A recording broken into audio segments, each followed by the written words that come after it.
యోహాను సువార్త 14వ అధ్యాయం 16-17 వాక్యాలు మనం చదువుకున్నాం. నేను తండ్రిని వేడుకొందును,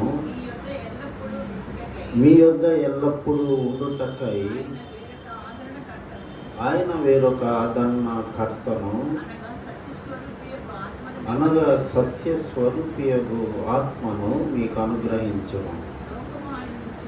లోకం ఆయనను చూడదు, ఆయనను ఎరుగదు గనుక ఆయనను పొందనేరదు. మీరు ఆయనను ఎరుగుదురు,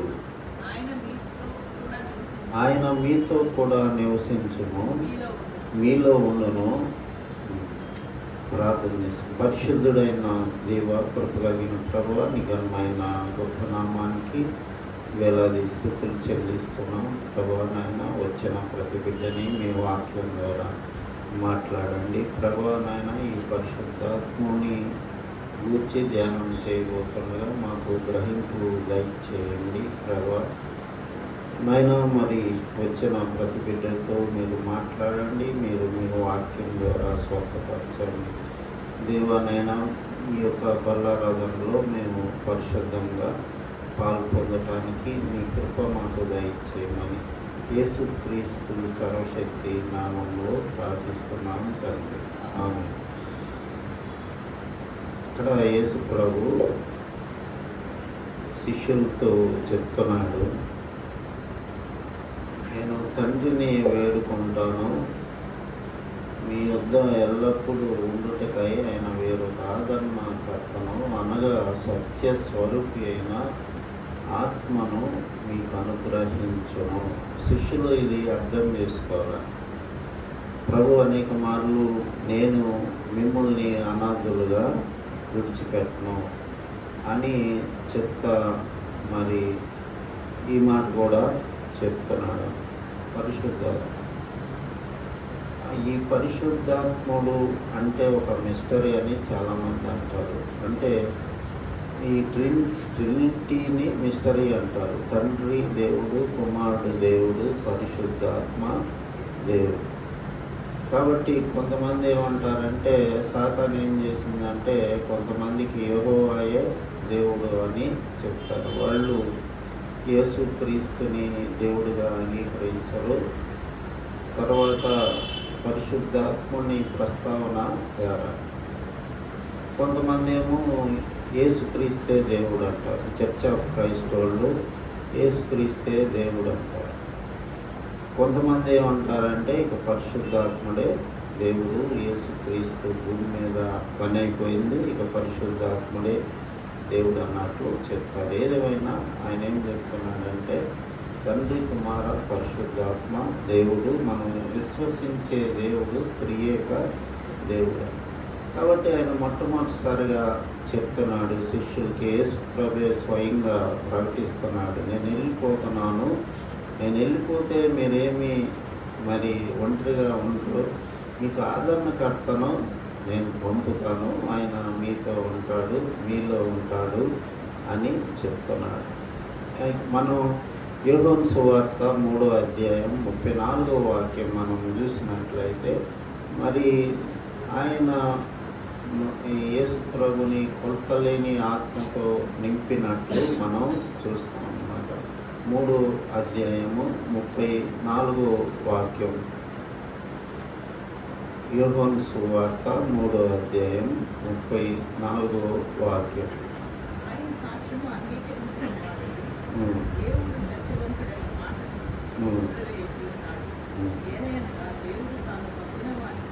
దేవుడు తాను పంపిన వానికి కొలత లేకుండా ఆత్మను అనుగ్రహించును గనుక ఆయన దేవుని మాటలే పలుకు. ఇక్కడ యేసు ప్రభు కూడా ఆత్మ పూర్ణుడని దేవుని వాక్యం చదివిస్తాం. తండ్రి, కుమార, పరిశుద్ధాత్మ దేవుని గూర్చి ఓ భక్తుడు ఏం రాస్తున్నాడంటే 3 ఎక్స్ప్రెషన్స్ ఆఫ్ గాడ్ అంటున్నాడు. దేవుని యొక్క మరి 3 ఉద్దేశాలు, ఎక్స్ప్రెషన్స్. కాబట్టి ఇదంతా మిస్టీరియస్.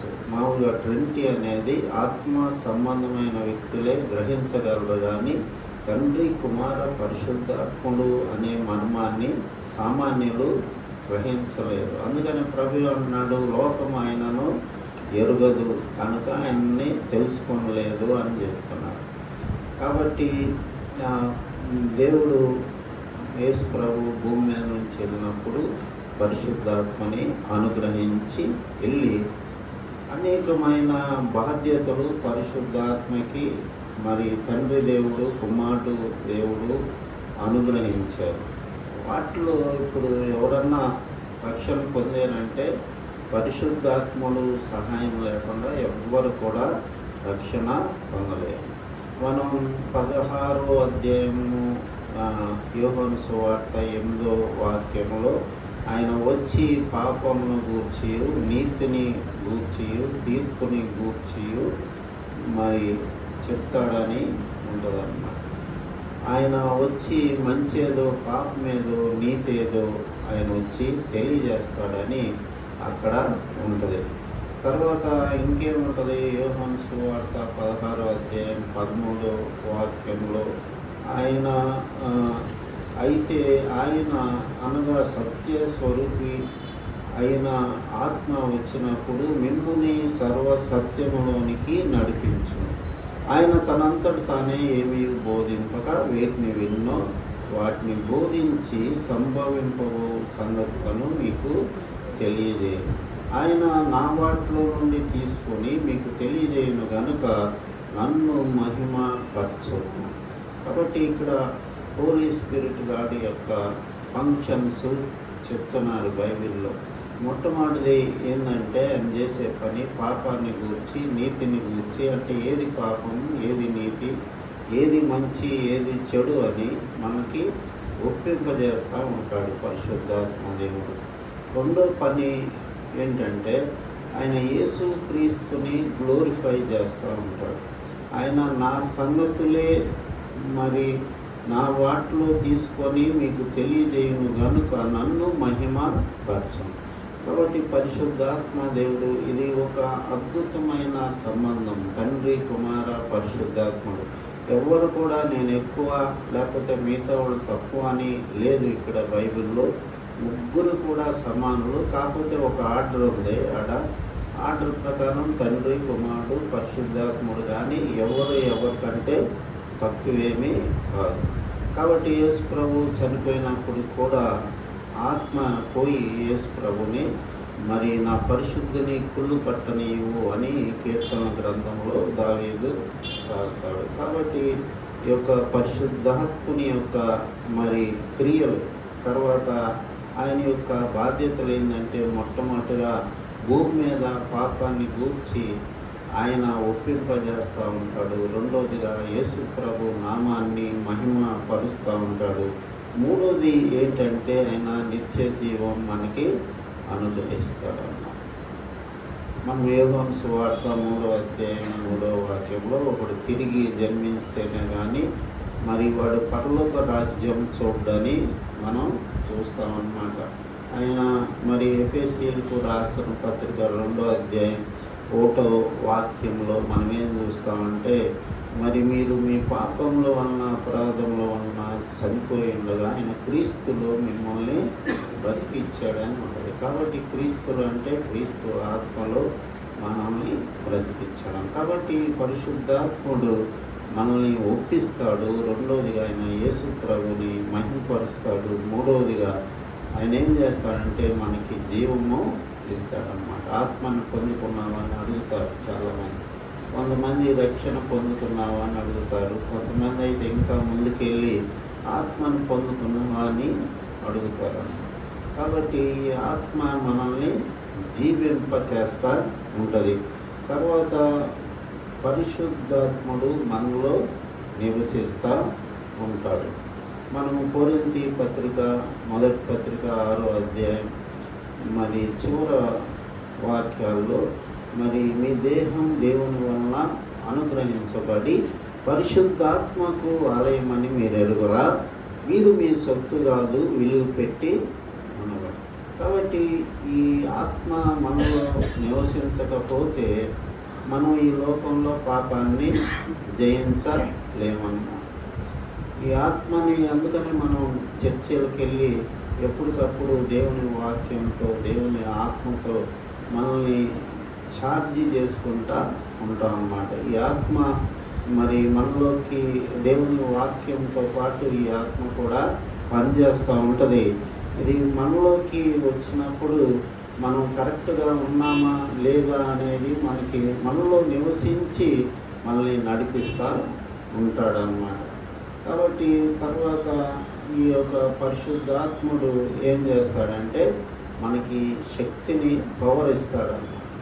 ఈనాడు అనేక మంది దైవజనులు ఎంతో శక్తిగా ఉంటారు. ఉదాహరణకి మన మధ్యకు వచ్చే ఎర్నేదర్ పాల్ గారు అనేక సంగతులు మన గురించి ఆయన చెప్తూ ఉంటాడు, ప్రవచిస్తూ ఉంటాడు, దయ్యాల్ని ఎల్లగొడుతూ ఉంటాడు. ఇదంతా కూడా పరిశుద్ధాత్మ యొక్క కార్యం.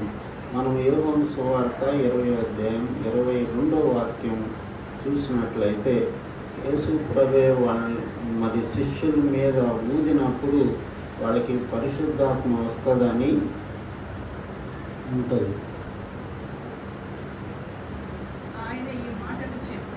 ఆయన ఈ మాటలు చెప్పి వారి మీద ఊది పరిశుద్ధాత్మని పొందుడి. తర్వాత ఇంకో చోట ఏమంటాడు, మీరు వెళ్ళి యెరూషలేములో నిల్చుండి మీరు ఆత్మని పొందుకునే అంతవరకు, మీరు శక్తిని పొందుకునేంత వరకు మీరు బయటికి వెళ్ళబాకండి అని చెప్తారు. ఆ తర్వాతే మనకి పెంతెకొస్తు దినం అన్నీ కూడా మనం అపోస్తలుల కార్యంలో మనం చూస్తాము. కాబట్టి పరిశుద్ధాత్మ అనేది ఒకటి ఉంది. అది మనకి కనబడదు, కానీ దాన్ని మనం ఆశించాలి. యేసు ప్రభు కూడా ఏమన్నాడు, లూకా 11:11లో మరి ఒకడు చేపను అడిగితే తండ్రి పాముని ఇస్తాడా, లేకపోతే గుడ్డును అడిగితే మరి తేలుని ఇస్తాడా, మరి మీ తండ్రి అంతకంటే శ్రేష్ఠుడు కాదా, మరి మీరు పరిశుద్ధాత్మని అడగండి అంటే అర్థమైంది. పరిశుద్ధాత్మ గురించి గ్రహింపు కలిగి ఉండాలి, ఆశ కలిగి ఉండాలి. అది మనం పొందుకోవచ్చు, పొందకపోవచ్చు. దాని గురించి గ్రహింపు. పరిశుద్ధాత్మ దేవుడు అనే మరి ఉన్నాడు, త్రియేక దేవుడు. ఆ పరిశుద్ధాత్మ దేవుడు ఫంక్షన్స్ వేరేగా ఉంటాయి. మరి నేను పరిశుద్ధాత్మని గ్రహించాలి, దాన్ని పొందుకోవాలి అనే ఆశ మనకు ఉన్నట్లయితే దేవుడు ఖచ్చితంగా దానికి సంబంధించిన శక్తులు కొన్ని మనకి ఇస్తాడన్నమాట, పవర్. కాబట్టి యేసు ప్రభు శిష్యుల మీద ఊది పరిశుద్ధాత్మను పొందుకోండి అని చెప్పాడన్నమాట. కాబట్టి పరిశుద్ధాత్ముడు మనం గ్రహింపు కలిగి ఉండాలి. పరిశుద్ధాత్ముడు శక్తి లేనిదే మనం భూమి మీద మనం జీవితం అనేది, ఈ పరిశుద్ధాత్ముడు మనలో ఉండి మనల్ని పరిశుద్ధ జీవితం మనకి ఇచ్చి మనల్ని శక్తిమంతులుగా మనల్ని చేస్తూ ఉంటాడు. పౌలు ఏమంటాడంటే తిమోతి పత్రికలో, పైకి భక్తి గల వారై ఉండి దేవుని శక్తిని ఆశ్రయించలేకపోతున్నారు అని అంటాడు. దేవుని శక్తి అంటే పరిశుద్ధాత్మ దేవుడే దేవుని శక్తి అన్నమాట. కాబట్టి పరిశుద్ధాత్ముడు గురించి యేసు ప్రభు ప్రకటన చేస్తున్నాడు. నేను వెళ్తున్నాను. ఆయన ఇంకొక మాట కూడా అంటాడు, గోధుమ గింజ మరి చనిపోకపోతే, నేలలో పడి చనిపోకపోతే ప్రయోజనం ఉండదు. గోధుమ గింజ ఉంటే అది ఒకటే, అది చనిపోతే ఎంతో పంట ఇస్తుంది అన్నట్లు చెప్తున్నాడు. కాబట్టి యేసు ప్రభు ఒక చోటే ఉండి వాక్యం చెప్పాడు, కానీ పరిశుద్ధాత్మ దేవుడు ప్రపంచం మొత్తం కూడా ఆయన సంచరిస్తూ ఉంటాడు. మనం ఆదికాండం 1వ అధ్యాయంలోనే పరిశుద్ధాత్మని జాడ మనం చూస్తాం అన్నమాట.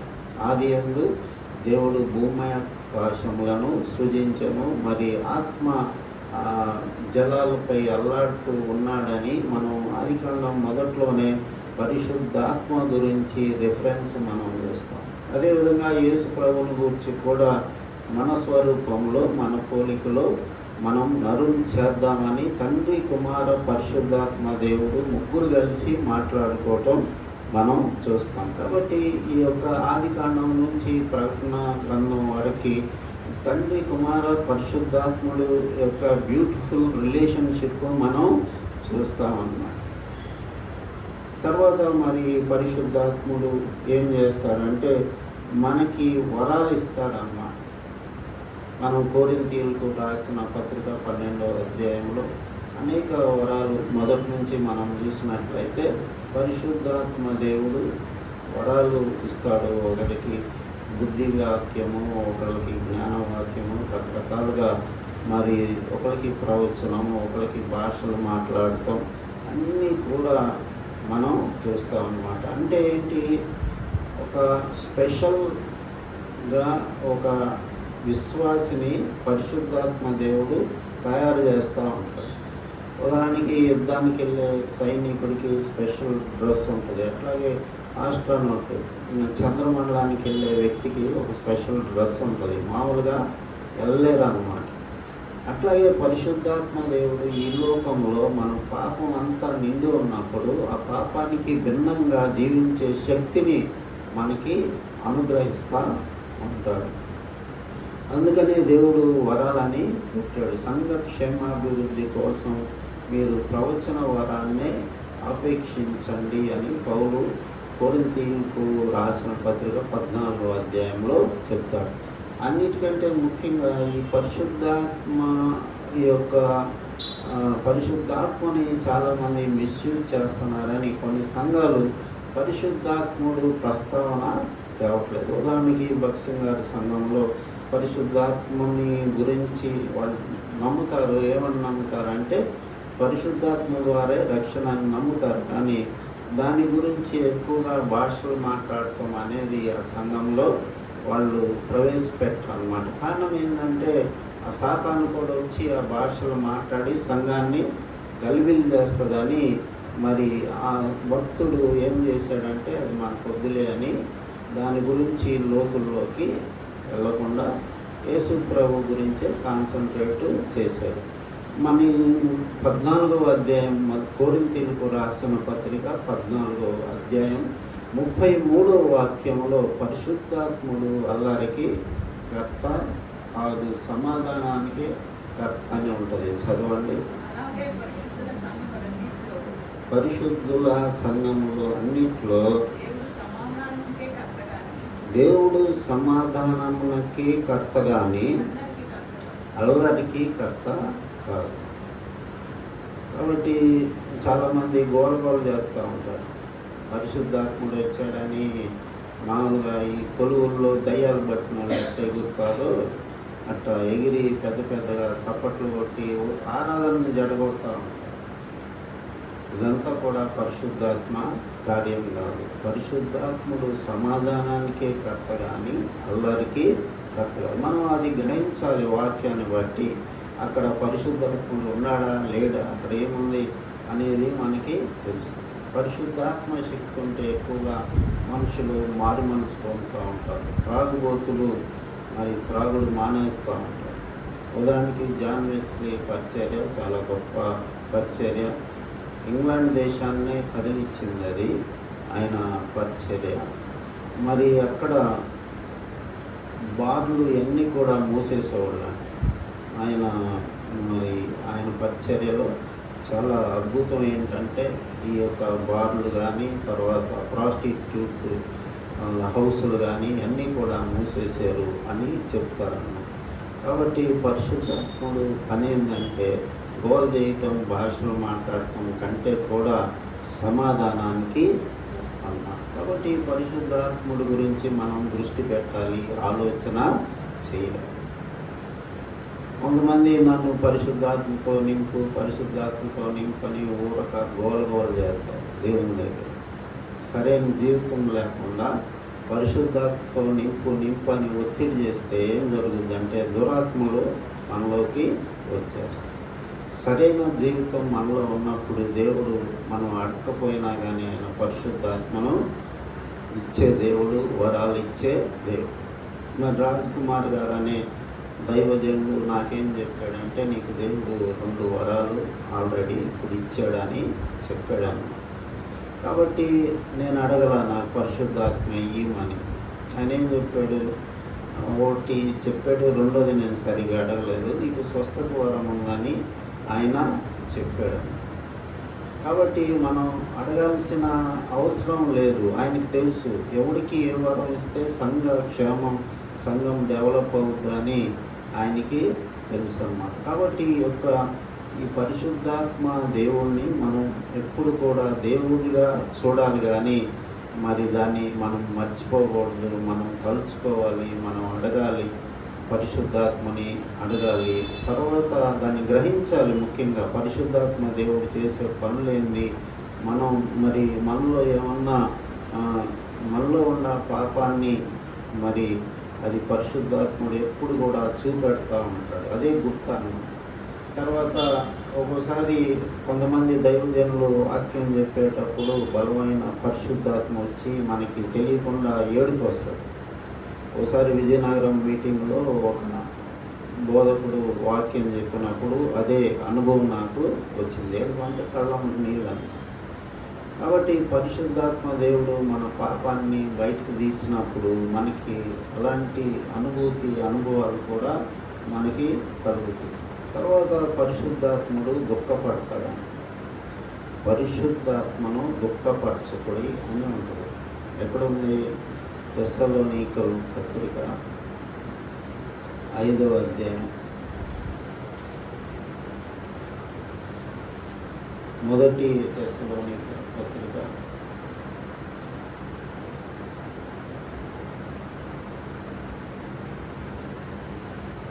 'ఆర్పకుడా దుఃఖపరచకుడా' ఏదో ఒకటి ఉంటుంది.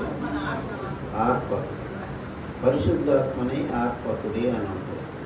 తర్వాత ఎఫెసీ పత్రికలో పరిశుద్ధాత్మని దుఃఖపరచకుడి అని ఉంటుంది అన్నమాట. అంటే అర్థమైంది, మనం పాపం చేసినప్పుడు పరిశుద్ధాత్ముడు చాలా దుఃఖపడతాడు. ఉదాహరణకి దావీదు పాపం చేసినప్పుడు పరిశుద్ధాత్ముడు చాలా దుఃఖపడతాడు. యేసుప్రభు వచ్చిన తర్వాతే పరిశుద్ధాత్ముడు లేడు. మనం ఆదికాండం నుంచి పరిశుద్ధాత్ముడు ఉన్నాడు. అయితే దావీదు గ్రహించాడు, అది నీ పరిశుద్ధాత్మను నా యొద్ద నుండి తీసివేయకు అన్నాడు. అంటే ఏంది? ఆయన యొద్దే ఉన్నాడు. ఇంకా పరిశుద్ధాత్ముడు పూర్తిగా మనిషిని విడిచిపెడితే భ్రష్టుడైపోతాడన్న. సౌలుని దేవుని ఆత్మ విడిచి దురాత్మ వచ్చి వేధించిందని ఉంటుంది. ఎప్పుడైతే దేవుని ఆత్మ మనిషిని విడిచిపెట్టుద్దో వాడు భ్రష్టుడన్న అవుతాడు, మరణమన్న అవుతాడు. ఒక రక్షణ పొందిన విశ్వాసిని పరిశుద్ధాత్ముడు బతిమాలుతూ ఉంటాడు. మనం తప్పు చేసినప్పుడు, ఆ కుమారుడికి ఇది మానుకో, ఇది నీకు మంచిది కాదు, నువ్వు నమ్ముకున్నావు, దేవుని నామానికి అవమానం తీసుకురావాకు, దేవుడు నీ గురించి ఎంతో సిలువలో రక్తం కార్చాడు, ఎంతో బలియాగం చేశాడు, నువ్వు మానుకో, నీ దారి మరి మళ్ళించుకో అని పరిశుద్ధాత్ముడు మనల్ని బతిమాలుతా ఉంటాడు. కాబట్టి దుఃఖపడి చివరికి మనం మరి అయినా కానీ మనం మారిపోతే చివరికి మన నుంచి విడిపోయి వెళ్ళిపోతాడు. సౌలు నుంచి దేవుని ఆత్మ వెళ్ళిపోయినప్పుడు సౌలు మాత్రమే కాకుండా సౌలు కుమారులు కూడా చనిపోయినట్లు మనం చూస్తాము. కాబట్టి పరిశుద్ధాత్ముడు అనే దేవుడు ఒక గొప్ప దేవుడు, గొప్ప పనులు చేస్తాడు. ఆయన మనల్ని నడిపిస్తాడు, మనలో నివాసం చేస్తాడు, మనకి శక్తిని ఇస్తాడు, మనల్ని కాపాడుతూ ఉంటాడు. దేని నుంచి? పాపం నుంచి కాపాడుతూ ఉంటాడు. కాబట్టి పరిశుద్ధాత్మ దేవుణ్ణి మనం ఎప్పుడు కూడా నిర్లక్ష్యం చేయకూడదు. అంత మాత్రాన ఒకరికి ఇంపార్టెన్స్ ఇవ్వకూడదు. మేము తండ్రి ట్రినిటీలో ఒకళ్ళనే మనం పెద్ద నమ్ముకొని పైకెత్తకూడదు. మరి యేసు ప్రభు గురించి ఏముంది? దేవుడితో సమానుడై ఉండి మరి పరలోక రాజ్యాన్ని విడిచిపెట్టాడు అని ఫిలిప్పీలకు రాసిన పత్రిక 2వ అధ్యాయము 5వ వాక్యంలో మనం చూస్తాం. యేసుక్రీస్తుని కలిగిన మనసు మేము కలిగి ఉంది. కాబట్టి ఆయన దేవునితో సమానుడై ఉంది, కానీ ఆయన ఎక్కడ కూడా నేను సమానుడని చెప్పలేదని. కాబట్టి ఆ 3 దేవుళ్ళు కూడా ఒకళ్ళకొకళ్ళు మేము అధికులమని ఎక్కడ బైబిల్లో చెప్పలేదన్నమాట. అది అద్భుతమైన సంబంధం, తండ్రి కుమార పరిశుద్ధాత్మ. ఒక ఆత్మ సంబంధమైన వ్యక్తి మాత్రమే అది గ్రహించగలడు. కాబట్టి యేసు ప్రభు చెప్తున్నాడు, నేను వెళ్ళిపోతున్నాను, నేను వెళ్ళిపోయి మీ కొరకు నేను ఒక ఆదరణకర్తను మీకు పంపుతాను, ఆయన మీతో ఉంటాడు, మీలో ఉంటాడని చెప్తున్నాడు.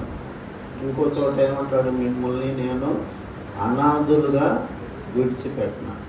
అంటే అర్థమైంది, నేను ఒక శక్తిని, సూపర్ పవర్ని మీకు పంపుతాను. కాబట్టి పేతురు మరి యేసు ప్రభువులు చెయ్యని కార్యాలు కూడా పేతురు చేశారు. ఉదాహరణకి మరి సేవకులు మనిషిని మీద చేయి పెట్టి నూనె రాసి ప్రార్థన చేసి ఎంతో చేస్తే కానీ స్వస్థతలు వచ్చాయి.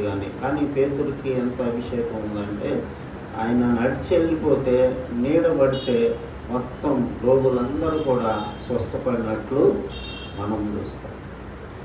యేసు ప్రభు ఏమంటాడంటే, యోహాను సువార్త 14వ అధ్యాయంలో, నేను చేయి కార్యాలు మీరు చేస్తారు, నాకంటే గొప్ప కార్యాలు మీరు చేస్తారు. తండ్రి ఏ విధంగా కుమారుడు నాకంటే గొప్పగా ఉండాలని భావిస్తాడో, దేవుడు కూడా అదే విధంగా మరి ఆయన నమ్మిన బిడ్డల్ని, మనం ఎప్పుడు ఒక వాక్యం చదువుతాం, ఎందరైతే ఆయనను అంగీకరిస్తారో అనగా ఆయన నామందు విశ్వాసం నుంచి ప్రతి వానికి దేవుని పిల్లలగుటకు ఆయన అధికారము అనేది. కాబట్టి ఒక రాజు తన కుమారుడు, ఇంకా ఒక రాజు 10 రాజ్యాలు గెలిస్తే నా కుమారుడు ప్రపంచం అంతా గెలవాలని ఎట్లా అనుకుంటాడు, దేవుడు తన శిష్యుల్ని అదేవిధంగా తయారు చేసి వాళ్ళు ప్రపంచం అంతా తల్లకిందులు చేశారని అపోస్తలుల కార్యంలో ఉంది. ఇదంతా కూడా పరిశుద్ధాత్మ యొక్క మరి ఏర్పాటు, శక్తి అన్నమాట. అంతకుముందు వాళ్ళు ఏం చేశారు, శిష్యులు పారిపోయి ఒక యోగం తప్పితే అందరూ పారిపోయారని దేవుని వాక్యంలో రాయబడింది. పారిపోయి ఏం చేశారు, మళ్ళీ చేపలు పట్టుకోవడానికి వాళ్ళు వెళ్ళారు. మళ్ళీ యేసు ప్రభు స్వయంగా వచ్చి పునరుద్ధరణ తర్వాత వాళ్ళని మళ్ళీ సెపరేట్ చేశాడు. కాబట్టి ఇదంతా కూడా మరి ఒక తన రాజ్యం కట్టడానికి దేవుని ప్రణాళిక. తండ్రి, చాలామంది ఏమనుకుంటారంటే తండ్రి చాలా మరి కఠినంగా ఉంటాడు అని అనుకుంటారు. దేవుడు లోకమును ఎంతో ప్రేమించాడు, కాగా తన అద్వితీయ కుమారుని యందు విశ్వాసం ఉంచి ప్రతి వాడు నశింపక నిత్య జీవం పొందినట్లు ఆయనను మనకు అనుగ్రహించను. అంటే అర్థమైంది, యేసు ప్రభువుని ఎవరిచ్చారు, తండ్రి అయిన దేవుడే. మరి మనకి పాత నిబంధనలో యుద్ధాలు చూసి యెహోవా దేవుడు ఎంతో మరి కఠినంగా ఉంటాడని మనం అనుకుంటాం. కానీ మరి ఒకళ్ళ మించిన ప్రేమ ఒకళ్ళదన్నమాట, తండ్రి కుమార పరిశుద్ధ. కాబట్టి ఈ అద్భుతమైన ఆత్మ విషయాల మీద మనసు పెడితేనే మనకి అర్థమవుతాయి, కానీ మనసు పెట్టకపోతే మనకి అర్థం కాదు. తండ్రి అంటే ఎవరు, కుమారుడు అంటే ఎవరు, పరిశుద్ధాత్ముడు అంటే ఎవరు, ముగ్గురు చేసే పని ఏంది అని మనం మనసు పెడితేనే మనకి అర్థం. చివరిగా మనం ఇర్మియా గ్రంథం 29వ అధ్యాయం 13వ వాక్యం.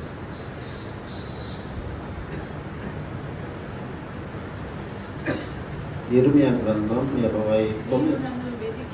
మీరు నన్ను వెతికిన ఎడల పూర్ణ మనసుతో నన్ను గూర్చి విచారణ చేయని ఎడల మీరు నన్ను కనుగొందురు, నేను మీకు కనబరుచుకుందును. ఇదే యెహోవా వాక్కు. కాబట్టి మరి ఏదైనా తండ్రి అయినా కుమారుడైనా పరిశుద్ధాత్ముడైనా పూర్ణ మనసుతో, అందుకనే నన్ను పూర్ణ మనసుతో ప్రేమించండి అని దేవుడు చెప్తాడనమాట. పూర్ణ మనసుతోనే దేవుడిని ప్రేమించినప్పుడు ఆయన వాక్యం మీద మనకి మనసు ఉంటుంది, ఆయన ప్రార్థన మీద మనసు ఉంటుంది, ఆయన సన్నిధి మీద మనకి మనసు ఉంటుంది, ఆయన మందిరం మీద మనకి ప్రేమ ఉంటుంది. అప్పుడే ఈ యొక్క ఆత్మ సంబంధమైన విషయాలు మనం గ్రహించగలుగుతాం. మనం ఆత్మలో బలపడిపోయి అనేక ఆత్మను సంపాదించాలంటే పరిశుద్ధాత్మ సహాయం లేకుండా సేవ అనేది ఉండదు, ఆత్మలు గెలవటం అనేది కూడా ఉండదు, స్వస్థతలు కూడా ఉండవు. ప్రార్థన చేసుకుంటాం. పరిశుద్ధుడైన దేవ, కృప కలిగిన ప్రభువా, నీ ఘనమైన గొప్ప నామానికి వేలాది స్తుతులు చెల్లిస్తున్నాం. దేవా ప్రభువా, వచ్చిన ప్రతి బిడ్డని మీ వాక్యం ద్వారా మీరు ఆశీర్వదించారని మేము నమ్ముతున్నాం. అవును ప్రభువా, నిన్ను గ్రహించడానికి ప్రభువా మాకు చాలా జ్ఞానం కావాలి. ఆనాడు యూదులకి మీరు ఆ యొక్క గ్రహింపు శక్తి ఇవ్వలేదని యెషయా గ్రంథం 6వ అధ్యాయం 10వ వాక్యంలో మీరు సెలవిచ్చారు. మరి గ్రహించగలిగే హృదయం, మరి చూసే నేత్రాలు, వినగలిగే చెవులు మరి ఆయన మీకు ఇవ్వలేదని యెషయా ప్రవక్త చెప్పాడు. ప్రభా, నిన్ను గ్రహించాలంటే మా పూర్ణ మనసుతో మరి నిన్ను ఆరాధించాలి. అప్పుడే ఈ యొక్క మరి ఆత్మ సంబంధమైన అద్భుత విషయాల్ని మేము గ్రహించగలం. దేవా, వచ్చిన ప్రతి బిడ్డను మీరు దీవించి ఆశీర్వదించమని, ప్రతి ఒక్కళ్ళు కూడా పరిశుద్ధాత్మని గురించిన జ్ఞానము మరి పొందుకునేటట్లు సహాయం దయచేయమని, అనేక వరాలు ఫలాలు వాళ్ళకి ఇవ్వమని. దేవా ప్రభా, మరి గల్తీలకు రాసిన పత్రిక 5వ అధ్యాయం 22వ వాక్యంలో ఆత్మ ఫలాలు మీరు ఇచ్చారు, 9 మరి ఫలాలు. దాన్ని బట్టి మీకు స్తుతులు చెల్లిస్తున్నాం. దేవా ప్రభా నాయన, మరి ఇప్పుడు బల్లారాధనలో మేము పాల్గొనకపోతుండగా మరి మీ రక్తంతో మమ్మల్ని కడగండి. దేవా నాయన, మా హృదయం ఎల్లప్పుడూ కేవలం చెడ్డదని నీ వాక్యం సెలవిస్తాను. మా హృదయాన్ని మీరు కడగండి, మమ్మల్ని పవిత్రులుగా చేయండి. మీ పరిశుద్ధ రక్తంలో మమ్మల్ని కడిగి ప్రభా మా పాపాలని, దేవా ఎంత పాపినైనా కానీ నువ్వు క్షమించే దేవుడివి. సిలువలో దొంగని క్షమించవు ప్రభా, దృష్టి వేదనని నువ్వు క్షమించి స్వస్థతలు ఇచ్చావు. గొప్ప దేవ, జీవం గల దేవానికి స్తుతులు చెల్లిస్తూ ప్రభా, ఈ యొక్క బల్లారాధనలో మేము పాల్గొంటుండగా మమ్మల్ని యోగ్యులుగా చేయమని, మా ప్రతి పాపాన్ని క్షమించమని నజరేయుడైన యేసు క్రీస్తు సర్వశక్తి నామంలో ప్రార్థిస్తున్నాము తండ్రి, ఆమేన్. ఇప్పుడు పాట పాడుతుండగా తీయబడుతుంది.